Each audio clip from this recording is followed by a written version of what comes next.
Good morning, everybody. Good morning. Before we start the program, I'd like to say just a few words before we introduce Bruce Katz, who's our morning keynote speaker. This conference is really about taking the lessons of your local leadership, your stewardship of a vitally important program, improving the performance, but also to broaden our understanding of the world around us, around where other things are happening that may determine our long-term success. It's understanding what's happening in cities, it's understanding what's happening in rural communities, and it's understanding what's happening in the world in which we are trying to navigate, thrive, and prosper. So we have two important speakers this morning. One is Bruce Katz, who is someone and Bruce forgot this, I met Bruce about 20 years ago. He had just arrived, he just transitioned out of service to the HUD secretary. He was a young fellow at the time, and not that he's not young, but he was younger then. And he was one of those boy wonders in the housing community that I was once a part of. And we had a magazine called Housing Development Reporter. And there's another magazine called the National Low Income Housing Coalition something. And I would see who's out there, who is at these big forums, talking about policy, prompting leaders to think expansively about their programs and about their communities and how we can serve our nation better. And after he transitioned out of government, he went to Brookings, and a friend of mine, Aaron Gornstein, up in Boston, brought Bruce to my office because at the time I was running the Metropolitan Boston Housing Partnership. And Bruce had sort of evolved into this thinker that was trying to better understand the relationship between cities and the older ring suburbs that at the time, and still today, exhibit exactly the same conditions in terms of infrastructure, in terms of housing, and sometimes in terms of leadership. Bruce's career went on to do some amazing work at Brookings, and last year, coming back from New York, being the person I am, I saw Bruce sitting in the carriage. I said, "You're Bruce Katz," and he looked up. And I said, "Well, I'm Gary Officer, I met you 20 years ago, we have to talk." So I brought a few of my staff with me to Brookings, and Bruce generously gave up his time to talk to us about workforce development, not his specialty. His specialty is innovation and leadership. And what are the new themes driving change that will benefit the economy and local citizenry. But he gave us a tremendously important few minutes of counsel and of better understanding of the world around us. So Bruce will be up first. And then we have, for our lunchtime speaker, Aaron David Miller, who's another colleague of mine from a previous incarnation, who's a CNN global scholar, but someone who really understands the world. And I asked him to come today because I want to get a sense of the moment we're in politically, socially, and culturally, and how that may inform how we exist going forward. So Aaron, with his brilliance, will hopefully shed light and bring clarity to this period of discontent and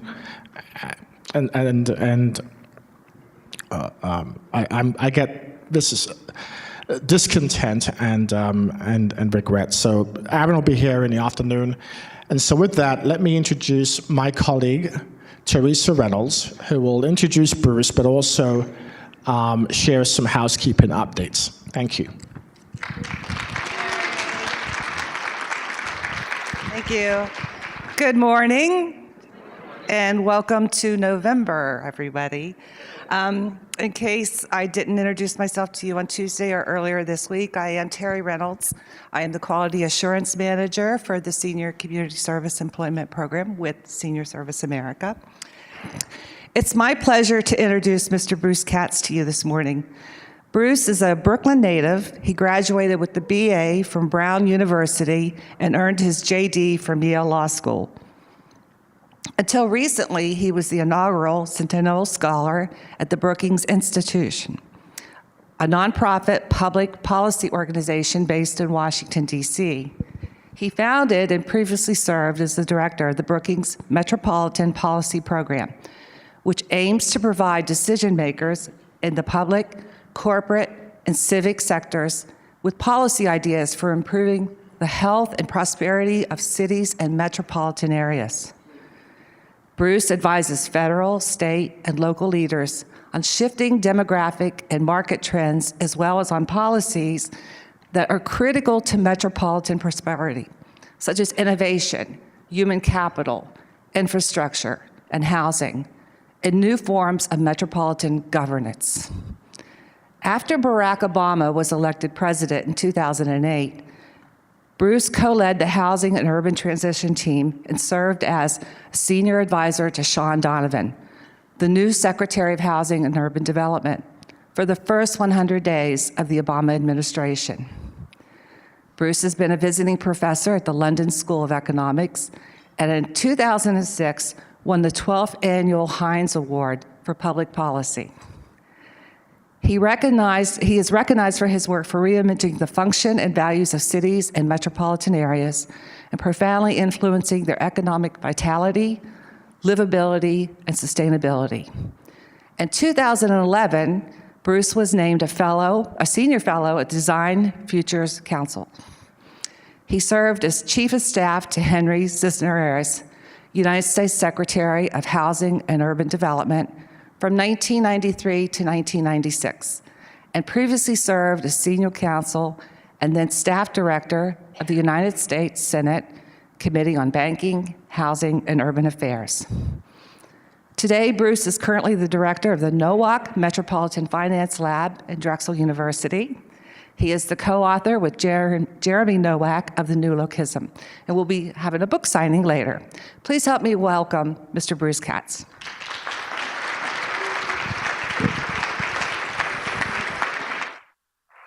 I think I'll take that.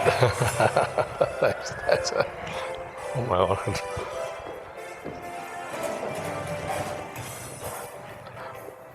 I've never been introduced with that song, actually. That's a little strange. Thank you, Terry. And thank you, Gary. I mean, it's one of these just happenstance moments when you're, on the Acela coming back from New York to DC, where you see quite a few people on that Acela, and it was just great to meet up again with Gary and to think about what I've been thinking about and how it affects the really critical work that you all do. So I think what we're going through is a radical shift, a structural shift, as I'll talk about, from really national programs to local initiatives.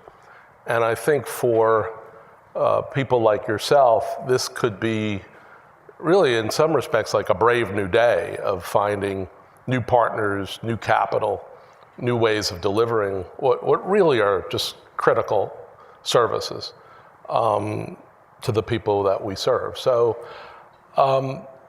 here is the proposition for you. And this is really the thesis of the book. Everything has changed and is changing. I mean, this country is going through a remarkable period of demographic transformation.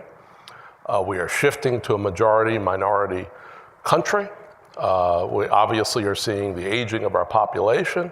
We're going through economic restructuring, globalization, technological innovation, climate change. The pace of innovation is just incredible.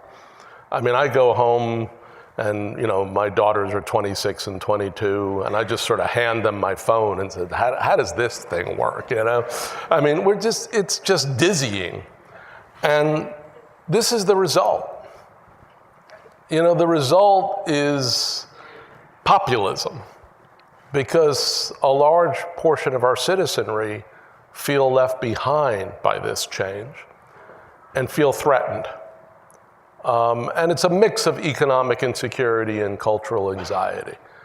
And I don't want to go off course to talk about the narcissist in chief, our president, but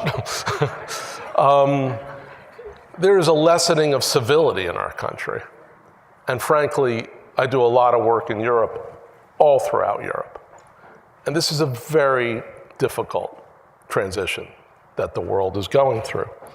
But what we forget about as we're reading the president's tweets every morning is that we're in the middle of a structural change in the world.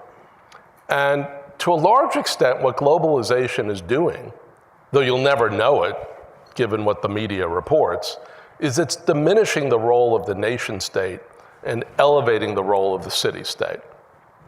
And that's for a bunch of different reasons. Cities have become the engines of the global economy and the engines of national economy. They're the centers of global trade and investment, and the geography of innovation and advanced industry, which drives all of our economies, have become very small geographies, usually around global advanced research institutions like Carnegie Mellon, which I'll talk about, Georgia Tech and Washington University. I mean, you're from many parts of the United States, but the spatial geography of innovation has become 1 or 2 or 3 square miles, usually in the cores of our cities, because the market is rewarding proximity and density and talent to a large extent. Now, when you have an innovation economy that is fully functioning and creating more and more STEM and STEAM jobs, right, that really are built off of technological sophistication, then in theory you can have economic opportunity, right? You can have more jobs that pay more with better benefits. We're not experiencing that yet in the US. We have a platform for it, but we haven't really quite experienced. Our cities are obviously highly diverse. Most of the major cities in the United States are America on fast forward. They're already majority minority, right? That opens up the possibility for a new kind of democracy in our country, but we have to work at it. It's not just a representative democracy where we go and vote for Congress every 2 years or for mayors every 4 years. It's a participatory democracy. And when you build cities and metropolitan areas that have these dense, vibrant, vital cores, that's a sustainable development. That actually enables us to deal with issues like climate change and many of the environmental challenges facing our country. So there is a shift in the world underway today, from the nation state to the city state, from sprawling, vast metropolitan areas where we had business and innovation parks at the periphery to the cores of cities. And we're all experiencing this, right? We all know what's going on, but it's having economic effects, social effects, and very substantial political effects. What Jeremy and I wrote about is also the shift of problem solving. So in the mid-20th century, the way we would think about solving problems was they would be top-down, led by the national government, led by specialized agencies where you had people with particular kinds of expertise. So if you had a transportation problem, you'd go to the Department of Transportation. And what they would usually say is widen the road. If you had a housing problem, you go to HUD. If you had an environmental problem, you go to EPA. We actually had to create EPA in 1970, right? What we're saying, given the broader economic shifts underway, is that problem solving in the United States, but globally today, is more bottom up. It's led by cities. It's led by networks of institutions and leaders, not just government, but private, corporate, philanthropic, university, community. And it's interdisciplinary. If you have a transportation challenge, congestion, let's say, the answer may not be widen the road. It may be a housing solution, more dense housing along transit nodes, or it may be a technological solution. So Problem solving is shifting in the world today. And what we're going through is a transition, which is not just economic and social, but what is the nature of problem solving? And how do we design, finance, and deliver initiatives from the bottom up rather than just from the top down? That's what we call new localism. Our thesis, and this is observational, it's not aspirational. We were not just saying, wouldn't it be nice if cities led the world in problem solving and invested at scale in a sustained way in whatever our challenges are. This was observational. We said, this is what's going on. And it's going on partly because the federal government, like Elvis, has left the building, right? And many states are incredibly hostile to any kind of progressive agenda.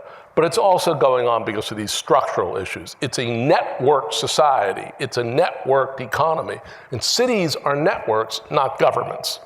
Federal government is a government. States are governments. And that means that they can be hijacked by partisanship and ideological polarization, and they often are. Cities are networks. Mayors, city council, county executive, business chambers, philanthropies, universities. They co-govern and they co-produce, and they are hyper-pragmatic. For the most part, you do not get rewarded in cities or counties for obstructionism, right? Or for angry rhetoric, right? Or for lack of civility. You get rewarded by getting stuff done. So we have this weird juxtaposition of a national government and a national political culture that is basically fighting to the death, right? And local, which is just trying to solve problems. And from our perspective, this was structural. And name your problem, except for maybe Homeland Security. We think the local is probably the place where we'll invent and then rapidly replicate, adapt, spread innovation around the world. So if you're in a federal world or a nation-state world, what you mostly look for laws and rules and programs. If you're in an urban world, in a city-state world, what you look for are norms and models. You look for those innovative practices or institutions that you can basically spread horizontally rather than vertically. So this book was really about norms of growth, governance, and finance. We probably could have written a book about other stuff, but this is what Jeremy and I know or do. And so we had about 25 cities in the United States and Europe and Canada that we were looking at. We were looking at the mature economies for the most part and thinking about ultimately Asia, Africa, Latin America, but we wanted to start with the United States and Europe. And we had about 25 cities we were looking at. And we finally ended up with 3 that we felt fit, this notion of a new model of growth, governance, and finance. So I'm going to talk about Pittsburgh as a growth model, Indianapolis as a governance model, and Copenhagen as a finance model. And then try to sort of bring it back to what you all do. So how many people have been to Pittsburgh? Okay, so Pittsburgh is a gorgeous city, right? I mean, long rivers, beautiful bones, great bones. But this is what it looked like in the 1970s. My father's sister lived in Steubenville, Ohio, which was part of the steel supply chain. So when I was like 6 years old or 7 years old, my parents would take me to JFK Airport. They'd put me on a plane. Remember this, right? You didn't have to go through TSA and all the rest of it. They would just put me on a plane, send me to Pittsburgh. My aunt would pick me up at the airport, and then I would drive to Steubenville, and I would spend my entire summer with my cousins there. I thought Steubenville was like nirvana. Because I grew up in Brooklyn, New York. They had a Bob's Big Boy, and they had a pool, I'd be like, this is great. When you grow up in Brooklyn, New York, you watch all these advertisements when you grow up and you go, where is this stuff, It was in Steubenville. So the Pittsburgh economy just collapsed overnight. Tens of thousands of jobs lost in the steel industry to Asia, and they were never coming back, right? So what our book basically says, remember 3 Mile Island? Our book basically says that the beginning of Pittsburgh's rebirth to become a playground of 21st century innovation started in 3 Mile Island. And that's because when the nuclear disaster occurred, a lot of the corporations who owned that facility were Pittsburgh corporations. And they immediately started trying to figure out, how do we both assess the damage of this thing and clean it up?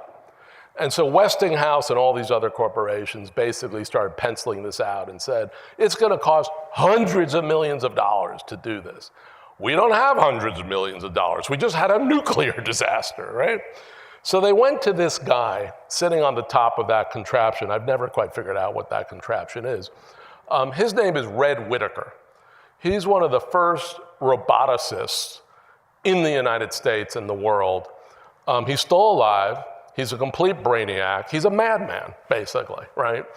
And that's his children's crusade, a bunch of early roboticists. What they had invented was essentially a flexible robot that they could manipulate and move around anywhere. Basically the beginning of autonomous vehicles and all this other technological innovation. So they sent these flexible robots into the bowels of 3 Mile Island, and they figured out the damage, and they figured out how to clean it up. And essentially that was the beginning of robotics in the United States. Now if you go to Pittsburgh, it is like a 19th century economy that has been relit by the 21st century. You go to Carnegie Mellon in the Oakland neighborhood of Pittsburgh, it's like a 10-minute drive from the downtown, and you fall out of bed and you're in the University of Pittsburgh. It's an incredibly dense area of advanced research institutions, mature companies, startup and scale-ups, incubators and accelerators. It is a playground of innovation, right? And what Pittsburgh did in the aftermath of the steel collapse, it took a couple years. I mean, this was a major economic shock. But what they did is their business, political, civic, and university leaders got together and said, we need to fund the future. We don't know what the future is, but we need to be at the front of whatever technological innovation is coming, because the steel industry is not coming back.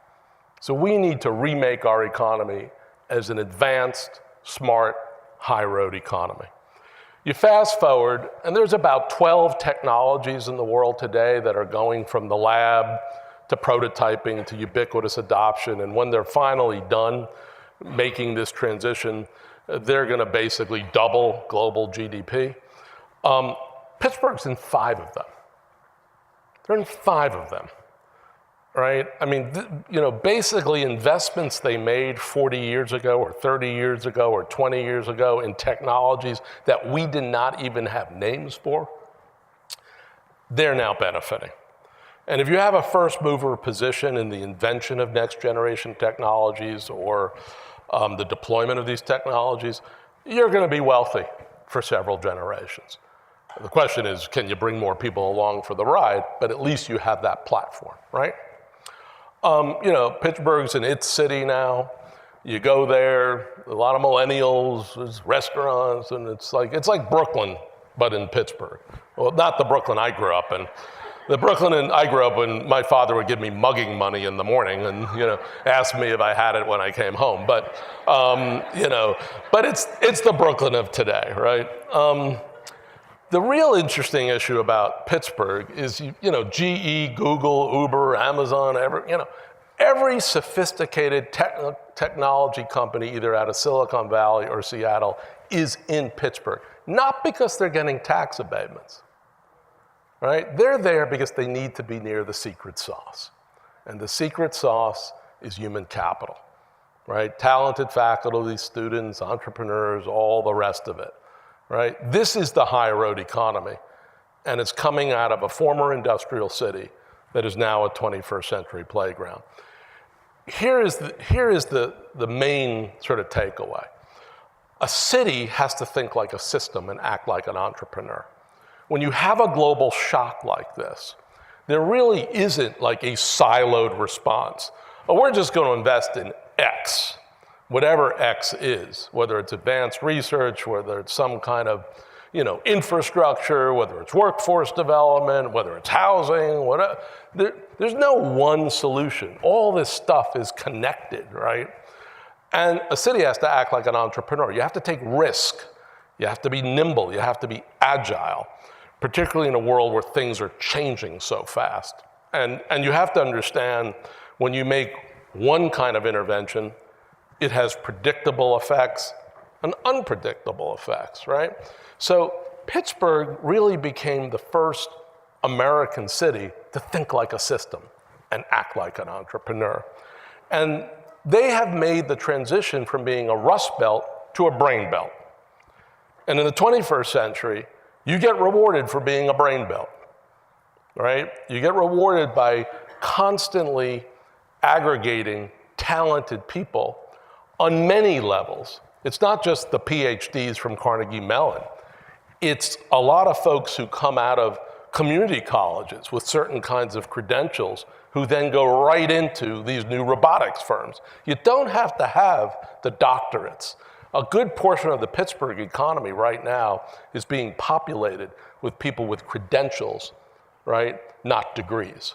So it's very important to think about this play between innovation and inclusion. Pittsburgh used to make things. It was a maker city. It's still a maker city. It's in their bones. They just make different stuff, right? More technologically sophisticated than what they did 100 or 50 years ago, but they still make things. And finally, the philanthropies in Pittsburgh, R.K. Mellon, Heinz, Hillman, et cetera, et cetera, et cetera, they're a big part of the Pittsburgh story because they were able to put in patient capital into technological development that, frankly, they had no idea whether it was going to pay off, and a good portion of it didn't pay off, right? They weren't looking for the short-term return, right? They're not some shareholder, of a corporation basically looking at the quarterly response, or the CEOs of companies that are publicly traded looking for the short term. They're in it for the long haul. And this will come back as a major theme from all three stories. How many people have been to Indianapolis? Well, good number of people. So Indianapolis in the mid-1970s was like most American cities. Everyone had decamped to the suburbs, right? I mean, it was a radical decentralization of people and jobs. So the fun thing that people would do in Indianapolis on a weekend, and I think this is only men, right? They would go with shotguns to the downtown and they shoot at pigeons. Only men would do something as idiotic as that, right? And many of you have probably heard of Kurt Vonnegut, who was a great American novelist. He actually grew up in Indianapolis, and his view of Indianapolis was that it was a place where for 364 days you would play miniature golf, and on the last day you would go to the Speedway. So this was an incredibly boring city. I mean, it's a city where you would go and within an hour or two you just fall asleep, basically. And so the leaders got together, political, business, civic, university. You'll see the theme here of networks, right? They got together and they said, we got to do something to restore the core. Because if we don't have a center to this sprawling metropolis, we're dead. We don't have, something to unite all of us across cities and suburbs and so forth. And Indianapolis had actually consolidated their city and county. They're one of the first regional governments in the US. So they decided to become the amateur sports capital of the universe. Not necessarily what everyone would choose to do, but it was a time in the late 70s where the pre-Olympic movement, people who would come and have to train in rowing and whatever they do in the Olympics, it was becoming more formalized. So Indianapolis said, let's be the place that anyone going to the Summer Olympics, luckily they didn't go after the Winter Olympics, but anyone going through the Summer Olympics has got to go through Indianapolis. So they just started building sports facilities, right? Public, private, civic, finance, designed. And then, after about 5 or 7 years, they said, hey, we're getting real good at this. Let's go steal the Baltimore Colts. So they actually sent a whole bunch of trucks in the middle of the night to Baltimore. I know. And they stole the Colts. And then a decade later, they decided to steal the NCAA from Kansas City. So Indianapolis is like the John Dillinger of cities. They were just stealing stuff constantly, right? And getting really, really good at it. And then, but the brain behind all this stuff was the Indiana Sports Corporation, which was like an early version of a network governance model where political, corporate, civic, and university leaders would come and sit down and go, what's the next facility to build and what's the next team to steal, right? That's how they were thinking.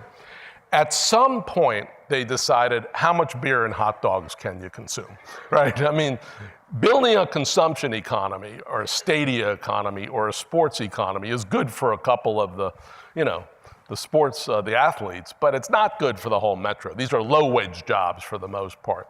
So they decided to make a transition from basketball to biotech because central Indiana, and actually all of Indiana, is very good at life sciences and they're very good at medical devices. And so they built off the Indiana Sports Corporation the Central Indiana Corporate Partnership. I guarantee no one in Indianapolis has ever heard of this thing, but it's the secret to Indianapolis' success. You have 60 CEOs, Lilly Endowment, Roche Diagnostics, the major universities. The CEOs sit together 3 times a year, right? And they have amassed enormous amount of private and civic capital, not public. They work with the governor, they work with the mayor, but this is private and civic capital. And they carry out a whole bunch of initiatives to essentially leverage the starting position of central Indiana as a life sciences medical device hub, okay? That's basically what they do. Fast forward to today, the #1 exporter of life science products in the United States is, not surprisingly, California. #2, Indiana, right? When Amazon was looking for their second headquarters, you had 238 cities compete in this ridiculous kind of competition. Indianapolis made it into the top 20. This is what you get when you have a steering and stewarding of your economy by political, business, civic, and university leaders over multiple decades. They have put an enormous amount of private and civic capital in the hands of this partnership. They're making angel investments, seed investments, venture investments in companies that are coming off the research base of Indianapolis. And then they built this $150 million Biosciences Research Institute, privately funded, and then they went out and started stealing faculty from all over Europe. So the whole stealing thing continued, but instead of football teams, they're stealing faculty, right? And they are unbelievably successful. So here's the big takeaway in Indianapolis. Be an ecosystem, not an ecosystem. When these 60 CEOs walk into a room, every one of them is running a major corporation. And they think I'm on top of the world. In Brooklyn we call them mockers, I'm in charge, right? Actually, what they need to do is play well together. Because if you collaborate in a sustained way, at scale, 2 + 2 = 5. Most parts of the US, 2 + 2 = 3.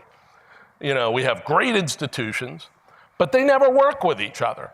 They say they work with each other, but they don't, right? This is a formal collaborative effort. They have perfected the mechanics of collaboration. When these 60 CEOs come into the room, they meet to decide rather than discuss, right? They know what they have to do. They have to make Central Indiana one of the top global economies, not national economies, global economies. And so they're making investments every couple months to do that. I was in South Bend recently at Notre Dame meeting with some of their leadership. They just became part of the Central Indiana Corporate Partnership. Now, I said to them, aren't you in like Northeast Indiana? You can't really change geography.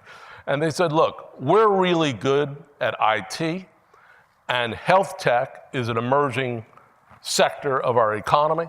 And that's why the Central Indiana Corporate Partnership reached up to us and said, you need to become part of this thing. Very smart.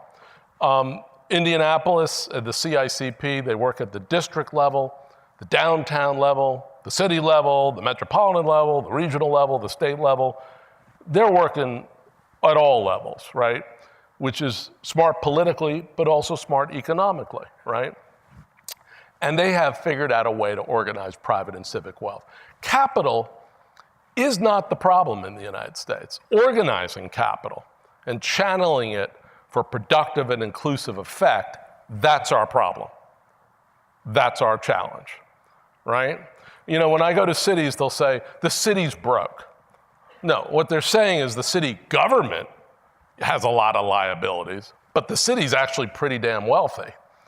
The question then is, how do you find that capital and begin to move it towards productive purposes?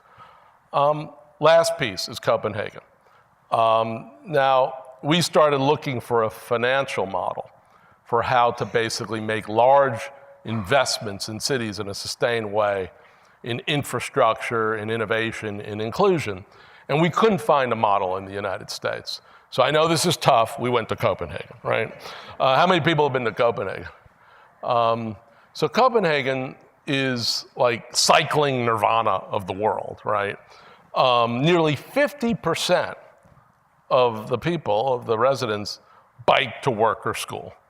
So when you go there, if you go there, your biggest threat is coming out of your hotel room and being hit by a 5-year-old who's like racing down, one of their cycling lanes. And it's a great city. It's the third wealthiest city in the world. The city government has enormous power. Denmark, even though we think of Denmark as a cartoon, nation state run, all they do is tax and regulate. Actually, most of the power is at the local level in Denmark, which is very interesting. And the same in many other parts of Northern Europe. But 30 years ago, Copenhagen was flat on its back. It looked more like Pittsburgh and Indianapolis than the cartoon version that we have in our heads. Manufacturing had left. The port essentially had moved to Malmö. And so the national leaders, because it's the national capital, sat with the mayor and basically said, we're dead unless we do something, right? We need to restore the core. Again, restore the core, right? Have a center again. And we need to make a major investment from the public side that will have a catalytic effect on the market, right? So they decided to build a 21st century subway system. The only problem is they literally were broke. So they basically said, we're going to do this without a kroner of taxes. We're going to build a 21st century subway system without any public taxes, right? So now we got to start thinking, okay, what do we do? So what they did is they built and merged all these public entities because the government, as manufacturing left, owned all this land, right, along the harbor and between the airport and the downtown. The area between the airport and the downtown was a military training ground. So there really was nothing there. The military was just, I didn't know Denmark really had a military, but it was where they would go and train. So they decided to build a public asset corporation. They called it ultimately the City and Port Development Corporation. And they shifted all the land in the harbor and in this Orestad district between the airport and the downtown. They shifted it all under the control of this public asset corporation. And the public asset corporation, interestingly, was publicly owned, but professionally managed, privately managed. So they built a public-private institution. And what they said was, your goal is to regenerate the harbor and regenerate the area between the downtown and the airport. And all the revenues from land sales and land leases is going to service the debt on this 21st century subway system. That's how we're going to finance this thing, right? A completely different financial model, right? In the US, if the government owns a piece of property, they usually just sell it off in a fire sale because they go, oh my God, we have a budget deficit this year. Okay, sell that property or sell this property. Or the cousin of the city council person, he's got a deal, you know? I mean, that's how we think about public assets in the United States. In Denmark and in Germany and in Finland, they think of public assets as public wealth, right? Or potential public wealth. So they've built this wonderful subway system. So when you go to Copenhagen, do not bike, take the subway. It's safer. And it gets you anywhere you really need to go. But they, and this is a quote from the CEO of the Copenhagen City and Port Development, they're not in it for the quick fix. They're in it for the long haul. They're really thinking in 50 or 75-year or 100-year cycles. And just to show you how crazy this is, and I'll go back here for a second. Well, maybe I can't go back, but So that North Harbor, they took all the soil they dug up to build the subway system, and they trucked it up to the North Harbor and started filling it in. It's now a cruise ship kind of area because of rising sea levels. So they figured, okay, this will be the virtuous cycle. We'll regenerate the core of Copenhagen. We'll use the revenues to finance the infrastructure system, and then we'll use all the soil we dig up to basically protect ourselves from rising sea levels and climate change. So when I went to see the head of the CEO, the head of City and Port for the first time, I said, really, what's your main plan? And he says, what's across from North Harbor? Look out. I said, that's Sweden. He says, we're taking back the land they took from us in 1640. That's what's going on. So we had that in the paper until the end, and then he took it out. But in any event, that's all this climate change stuff. They're still fighting the war with Sweden. So they're thinking, talk about long vision. They're still at it. What are the lessons from Copenhagen? And they're really important, and they're important for what you do. All right. The most important lesson is the government knows what they own, not what they owe. Right? The public sector knows what it owns, and it thinks about the value of what it owns, and it thinks about both creating value and capturing value for long-term reinvestment. So we need to understand the notion of public wealth in the United States. I think we understand the notion of private wealth and civic wealth, but this is public wealth. And, I'll just give you another example from New York City. New York City's capital deficit on the subway system in New York City is $110 billion. It's a small amount of change, right? And when I grew up, the subway system was a complete disaster. Then it was sort of recapitalized and regenerated, and now it's becoming a complete disaster again. It has a $110 billion deficit. This is the wealthiest city in the world. Right? The gazillionaires are making gazillions. Where's the public wealth to reinvest in our subway system? This is a really important model. The second thing is they merge public entities. In the US, you go into any city, we have a port authority, we have an airport authority, we have a stadia authority, we have a parking authority, we have a redevelopment authority, we have a water sewer authority. We have more government than we know what to do with. Mostly came, to fruition after the Second World War. So the public is very fragmented in the United States. And it doesn't collectively know what it owns, and it doesn't align its disposition of public assets to create public wealth. And finally, in the US, we think of public-private as a transaction. I'm going to build in a hotel. I'm going to build student housing. I'm going to build this new hospital. It'll be a public-private transaction. In Europe, Northern Europe, they think about public-private institutions, right, so that you can create public wealth and then do public-private transactions. It's a completely different kind of model. I think they're getting it right. And we now need, in a city-state world, to start adapting this into our country. Because, again, the feds are not coming to the rescue. The feds are not coming to the rescue. They just blew another hole in the deficit. So when the next Congress comes in, they're going to have to figure out, oh, my Lord, we don't have any money, We just had one of the biggest tax shifts in the history of our country. So, but we know how this game is played, right? The federal government basically is not going to be able to fund the future. It's going to be at the local level on for many different dimensions. So how do you build a nation of problem solvers? Here's a minor problem. Pittsburgh again took the high road, right? They invested in the next economy. They invested in the future. Most cities are still subsidizing sports stadia, usually with billionaire owners of sports teams.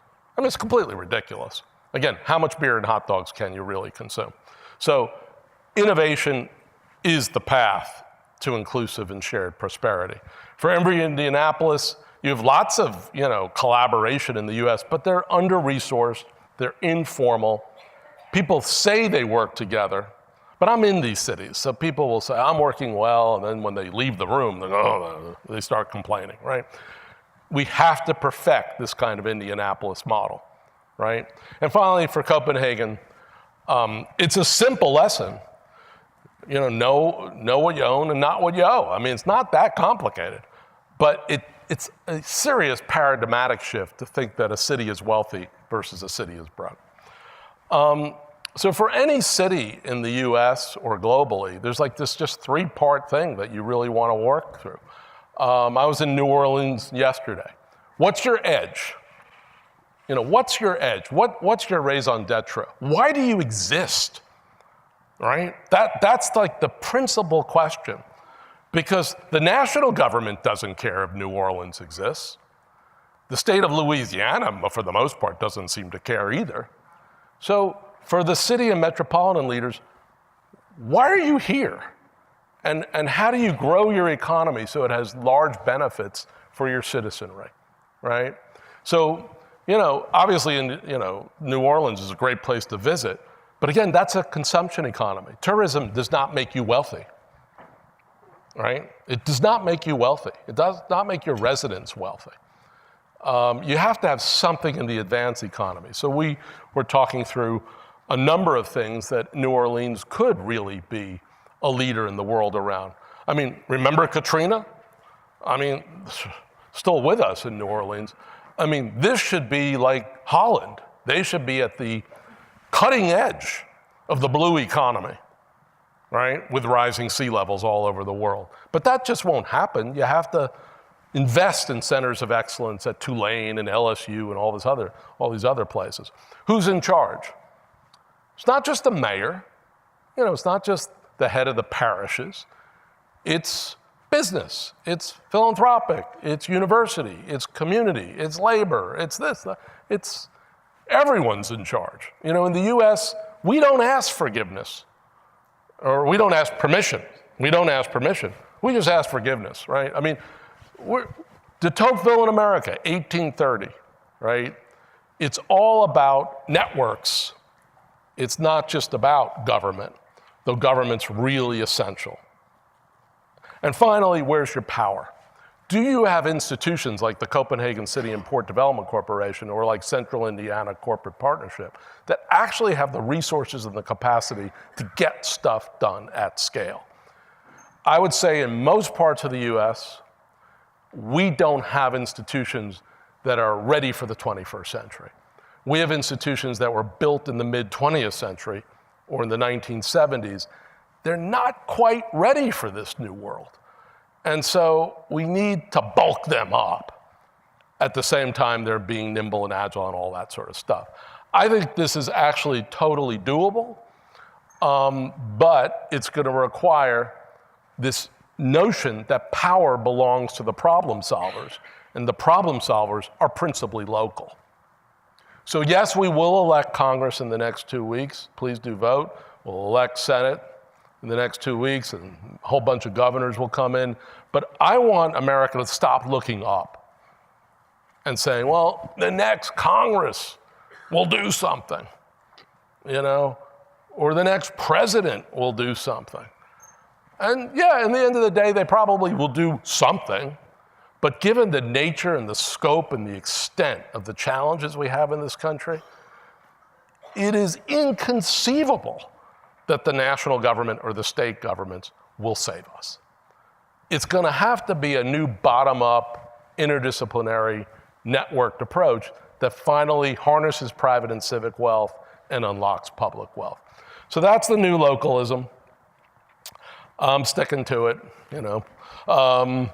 In some ways, you know, I feel more strongly about this than when I wrote the book, because I've been to dozens and dozens of cities all over, and counties and metropolitan areas all over the country.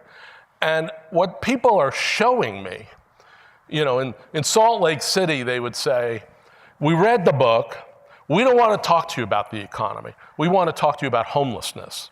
And we want to talk to you about how a network of public, private, civic, and university leaders are tackling homelessness. In another city, they wanted to talk about the opioid crisis.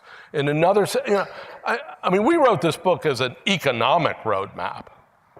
But interestingly enough, as I go around the US, and I think this is really critical to this audience, people are interpreting it as a way to think anew about social programs, right?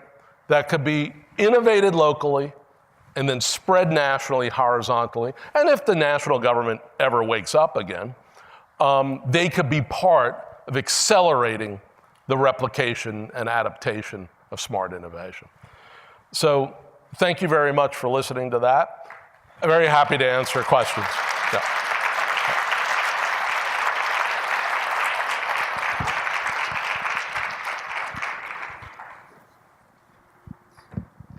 Bruce. I'm shifting. It feels good. It feels real good. So on your chairs, Bruce's book was placed, okay, and he will be available to autograph that for you after this session. But first, we would like to take some questions from the audience. So please use the microphones at back, and please identify your name and where you're from. Hi, Mary Wright from Jobs for the Future. I had a comment and a question. I still remember the mayor of Indianapolis, Steve Goldschmidt, sure, who I remember he said at this was the story that he said at a staff meeting, okay, you know, there was the police department and Department of Public Works and whatever, and they kept giving their reports. And he said, no. I want to know about how you're helping that particular neighborhood. Yes. I don't want to hear about your particular process. So I think that, and I've used that just in my own thinking about, you know, what's the problem we're looking at, not the silo that we Absolutely. all work in. And I know none of us work in silos, right? None of us. Okay. No. So, but my question is, we talked yesterday a great deal about income inequality and sort of and what role business had in thinking about how they pay their people better to eliminate income inequality. So in this thought process around municipalities and trying to build the kind of economy that they really want, what's the role of municipalities in thinking about some of those other, you know, sort of resulting outcomes of certain kinds of economy in terms of income inequality? What do you sort of see as the role, and do you have any examples of where they're taking a really proactive view about that? Yeah, that's just a great central question. I think about this in the following way. I think we need, you know, a lot of what I was really talking about here is how you boost labor demand, business demand, grow the number of high quality jobs at 2x or 3x, you know, in your city. What we also need to think about is labor supply, right? We need to upgrade the education and skills of both children and young adults and workers who've been displaced out of the, you know, economy so they can participate in the technologically sophisticated economy. The really, what you want is a country, is a nation, or is a society that enables people to be middle class by middle age, right? The way to do that is to think about cradle to career, if we're talking about children and young adults. Start investing in these kids at 0 to 3 and 3 to 6 and K through 12 and community colleges. And we know what works. I mean, it's not like we don't know what works. We know what will give a high return on investment by investing in children, young adults. And a lot of that will also apply to incumbent and displaced workers as well. So it's not a workforce program, really. What it is a system, right, that is able to think about lifelong learning and smart, saturated interventions, particularly in many communities where we know what the achievement gap is, right? I mean, all we do in the academic world is keep sort of studying the achievement gap with more granular, you know, levels of information. What we now need to figure out is really how to take proven solutions for different parts of the life cycle, right? Because that's what it is, and make saturated investments. And then it's just a financing issue. It's do the math. How do you raise the money? You know, in San Antonio, they went to the voters. This is very interesting. Pre-K for SA. So this is just for young children. They went to the voters. Pre-K for SA. Eighth of a cent of a sales tax. If you try to build a transit system, it would be half of a cent. If you're trying to help kids are cheap, eighth of a cent. They built this incredible pre-K system, right? They pay the pre-K teachers more than they pay K through 12. Think about that. They're sending a signal that those 3 and 4 and 5-year-olds is the next generation of San Antonio. They're mostly black and brown kids, right? So they're sending, this is our future. And we're gonna pay for them so that they can become basically the next scientists, the next STEM, the next STEAM workers, and be middle class by middle age. That's what we need to do from the bottom up now. If we wait for the next federal program, that 3-year-old will be 30. We just have to do it now. Kids grow up very fast, as you know. I mean, so you gotta just keep going. Thanks. Hi, I'm Jean Logan, and I'm from Sioux City, Iowa. Yep. Sioux City is where Nebraska and Iowa and South Dakota meet.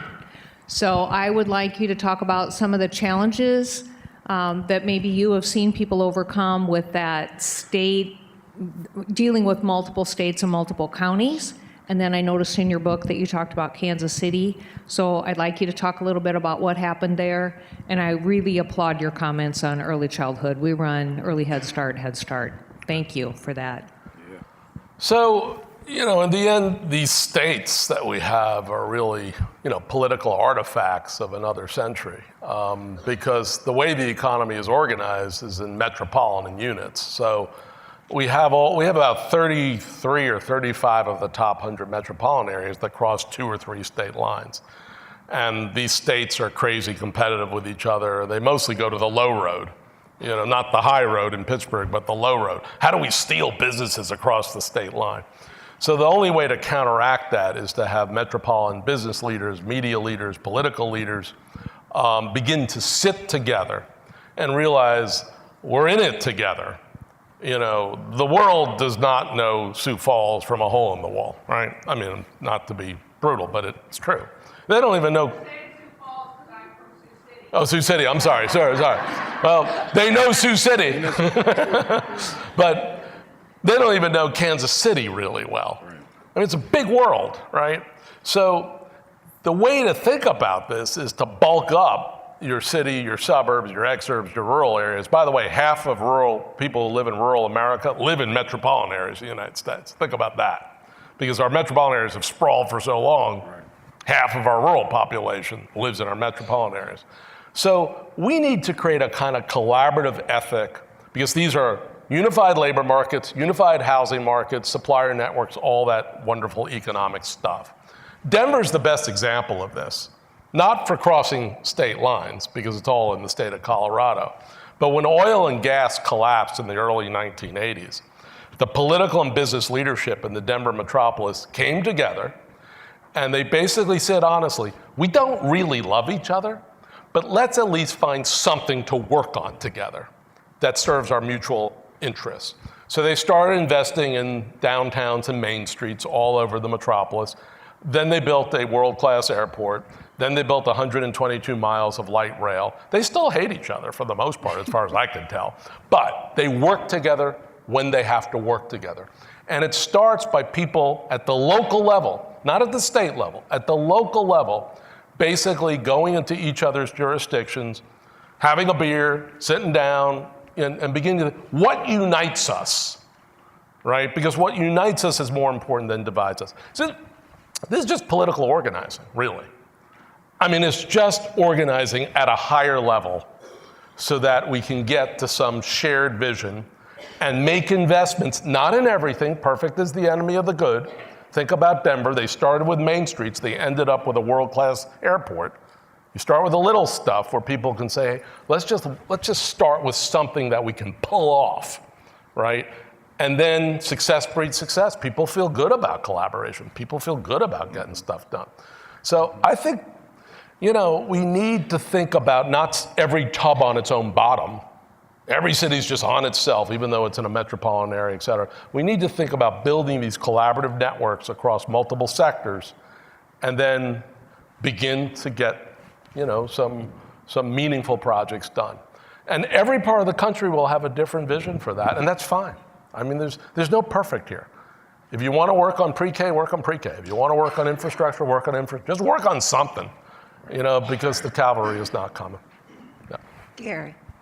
Mr. Bruce, I think you just answered my question, though, Okay. but I was gonna ask, because you gave the model of Pittsburgh. We all raised our hands and we've been there. You gave the model of Indianapolis. A few less people did. Oh, Gary Woods.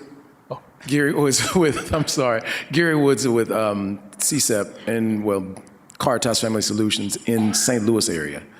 But then so are you saying that, because you gave Copenhagen as the financial model, are you saying that Denver would be an example of a good financial model for us here? Denver's an domestically? incredible model. I mean, and going back to the prior question, I don't think Kansas City, Missouri and Kansas City, Kansas, have really acted at the same collaborative level as Denver. A little harder across state lines, but at the end you have to have this paradigmatic shift. Kansas City, on both sides of that state line, is a metropolis. The state line just erased the borders because they're meaningless in the global economy. And you have to start these networked kind of collaboratives. Denver is the best example of metropolitan collaboration across multiple sectors. And again, everyone thinks, collaboration feels like a soft word. We're working together. It just feels like a soft word. In Denver, they're doing it for hard effect.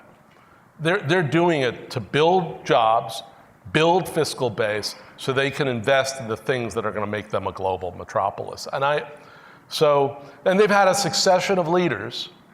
They had, Federico Pena, Wellington Webb, John Hickenlooper, Michael Hancock as the mayor of the city. They played well with their suburbs. A lot of times cities run against their suburbs and suburbs run against the city, and it's all about race and, right? I mean, that's the way the U.S. rolls. Federico Pena is Hispanic, Webb is African American, Hickenlooper is white, Michael Hancock's African American. They have figured out how to basically get beyond the divisiveness to get stuff done. Yeah. Hey, Bruce. My name is Mitch from the Chinese American Planning Council based in New York City. Lifelong experience dealing with the infrastructure of the New York City subway systems as well, from Queens. My question is, what role do you think nonprofits have, particularly local nonprofits can have, or can strategically have within the local collaborative network? That's a great question. So I think in New Localism, we say cities have three kinds of power: governmental power, market power, and civic power. Nonprofits are emblematic of civic power. And the nonprofits need to rethink their position, because a lot of times nonprofits think we're at the tail end of a federal funding stream. I mean, I worked with community development corporations on housing forever, and all they thought about is, okay, you take the low-income housing tax credit, you take conventional debt from a bank that's trying to get Community Reinvestment Act credit, voila, you have an affordable housing project. Okay, well, we're trying to solve the affordable housing problem, not build 5 units at a time. So we need to be thinking more broadly about land use and zoning and, you name your favorite sets of issues. So I think for nonprofits, the first issue is rethink, what your role is in the leadership of your city or metropolis. And that usually means not thinking of yourself at the tail end of a federal funding scheme, but really thinking of yourself in a leadership network. Because you are leaders, and frankly, cities are fairly open. The tables of leadership are fluid. I go to most cities, and it's like if you raise your hand and say, hey, I want to solve that problem, usually people go, great, you're in charge. Like no one else is standing up. Yep. I'm Bob from CSEP program with the Urban League. And since we're all here mostly about senior human capital, for people who are 55 and over, I recall to this day, 50 years later, my economics professor, George Bortz, who said, one day in the future, the most valuable people, the highest paid people, are going to be your garbage picker-uppers, your police, your fire, the person who can fix your car, the plumber. If you have a choice of who you're going to get to fix your overflowing toilet just before a party, you're going to get an app for that? No. So it's these types of jobs that I think are very much overlooked, if you want to call it the blue-collar community or whatever. And I think our seniors can have a way in filling an actual need, not a theoretical need, but an actual need. How might that fit in with the new localism? I was going to look up fixtoilet.com, but that doesn't really work. It's a great comment. Look, we have so much human capital, right, in quote unquote the elderly population. I mean, it's ridiculous the names we have for a lot of things, but we have so much human capital for mentoring, for providing all the knowledge that they've accumulated over time. It's an organizing issue, really. I think, what's interesting to me is that we seem to have figured out how to do this around entrepreneurship for market purposes. Because I go to all these incubators around the country with startups and scale-ups. And basically what you have is like an elderly core who's in there mentoring. They're accountants, they're lawyers, they're bankers, and they're sitting with all these startups and basically saying, okay, you have this wonderful idea. Let me sort of like walk you through the reality of growing a business and sustaining a business. So we seem to have figured it out with regard to the market side. What we now have to basically deploy it is all across these multiple domains. So it's an organizing problem. Whichever city figures this one out, right, and creates sort of the kind of productive interventions and guidance and advice, is going to become like a magnet, really, because every time you try to deal with one of these social issues or organizing challenges and you crack the code, that's an export service. Everyone goes to Denver now. How did you figure out metropolitan governance? That becomes part of the magnet for new companies, new industries, new innovation. So it may start on the social side, but it mostly drifts over. That's a great question. Yeah. Good morning, Mr. Katz. My name is Kimberly Kreider. I'm from Chattanooga, Tennessee, and I'm with Goodwill. My question is, you talked a lot about major metropolitan cities, and I'm just wondering if those same principles apply to rural communities across the United States. You also mentioned something about, latching on maybe to some of the larger regional areas. So is that the answer? Could you address that, please? Yeah. Chattanooga is a gorgeous city. And actually Chattanooga is emblematic of a city that is able to have grown their area around the river, and the downtown, create this incredible quality of place, and now beginning to grow an innovative economy because people, in the Southeast basically say, I'd rather be in Chattanooga than live in, congested wherever, right? I'm not going to name any places. But, I will say when I went to Chattanooga, I am going to name a place. I remember I was seeing the mayor in the late 1990s. He took me up to the roof of City Hall, and he said, look out, what do you see? Oh, I saw were trees. So, I'm from Brooklyn. I see trees. He says, no, that's Atlanta coming. So,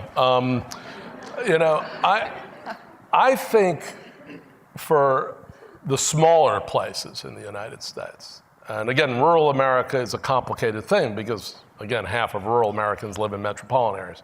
So for the half of rural Americans who live in metropolitan America, we need to think about new intermediaries that connect the cores of our cities with our older suburbs, with our mature suburbs, with our exurbs to our rural areas. There are many linkages around labor markets, around food to market, around many things. We need to think about dealing with the urban-rural rift at the metropolitan scale, not at the national scale. Because the national scale, it's a political football. The metropolitan scale, it's about solving stuff. And there's a new effort underway off the federal tax code called opportunity zones. If you don't know about this, Google opportunity zones. There are 8,700 opportunity zones in the United States off the tax bill that was just enacted last December. Basically, these are the places where someone who's trying to shield capital gains for the next decade could invest. I think what we have to do is use that market-oriented program to begin to show the common similar challenges faced by inner city neighborhoods and rural areas, right? And then begin to rethink what will it take to make investments in workforce housing or any number of other products that require some mix of debt, subsidy, and equity. So I think for rural America and for many small cities, the answer really are in new intermediaries that can basically take in 50 or 100 or 250 communities at a time and build collective capacity, not just the capacity in every little place. And the model for that is also in Northern Europe. It's called Kommunivest. So in Sweden, all the little municipalities outside of Stockholm doesn't need this, sit together collectively in a consortia, and they build financial instruments that work for every one of those municipalities. They're not waiting for some global financial institution to sell them a financial instrument that is extractive rather than generative. They're building it themselves. That's the model we need to have in the US. All these little places can't exist by themselves. It's impossible. They don't have the capacity. We need to build a collective consortia of cities and communities, not to lobby the national government, but to actually build off of market and civic power. Yep. My name is Cheryl Holman, and I'm from Chicago Community Assistance Programs. And we produce President Obama and a lot of the administration. We, in Chicago, consider ourselves as 3 cities. We have the North, the South, and the West Side. So, and each operates in a different silo. And we have not been able to find a common ground. What suggestions do you have for Chicago? Well, so I've been around Chicago a long time. Tough place.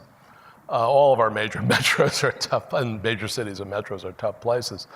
I think the first and most important thing is the narrative, right?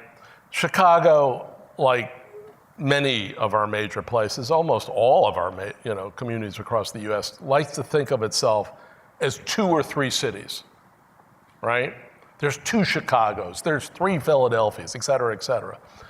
My view is actually there's 1 city that doesn't have enough inclusive and innovative growth, right? I mean, and is not purposefully bringing more people, young, old, whatever, along for the ride, right? So we cannot repeat the divisiveness of our national politicians and demagogues. We cannot. We're already divided enough in this country.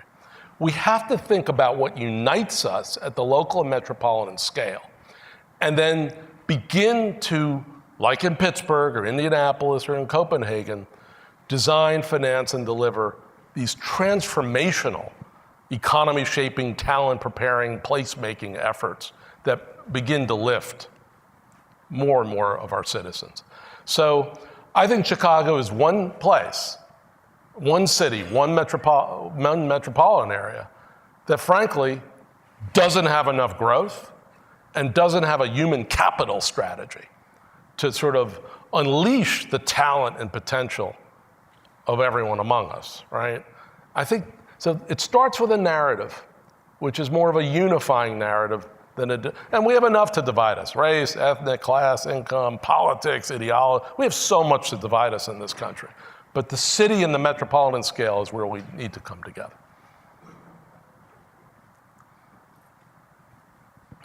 Hi, Bruce. I'm Bob Herudian with Senior Service America.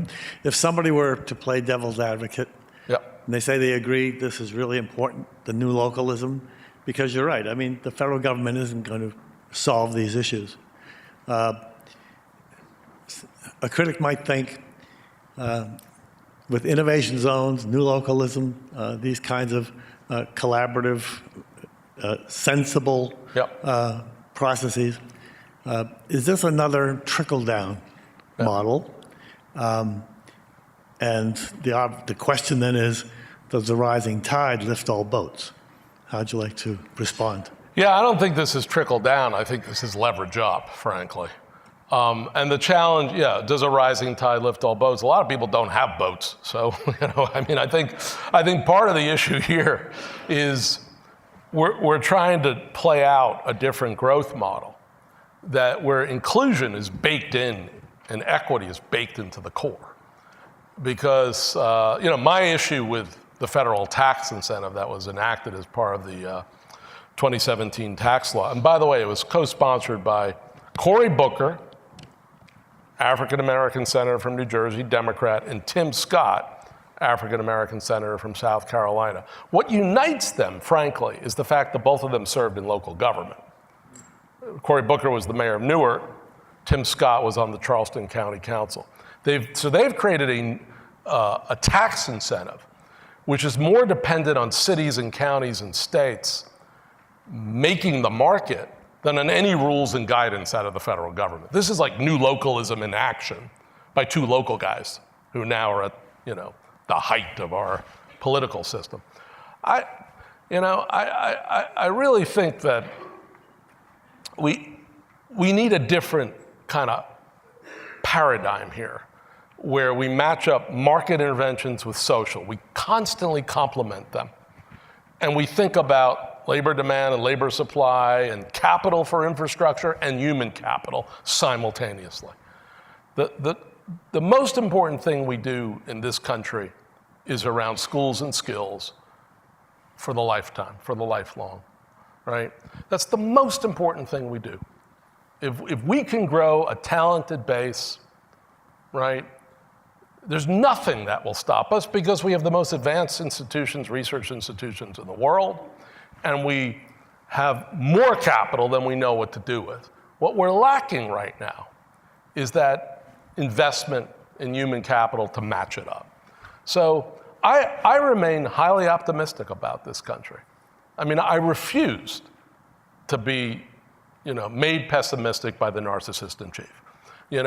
I refuse to call him the president, but that's a whole other thing. But I think this has to be a period where we take the drift of the dysfunction and rebuild our institutions from the bottom up for the broader, purpose of our citizenry. So thank you very much again for having me. Thank you, Bruce.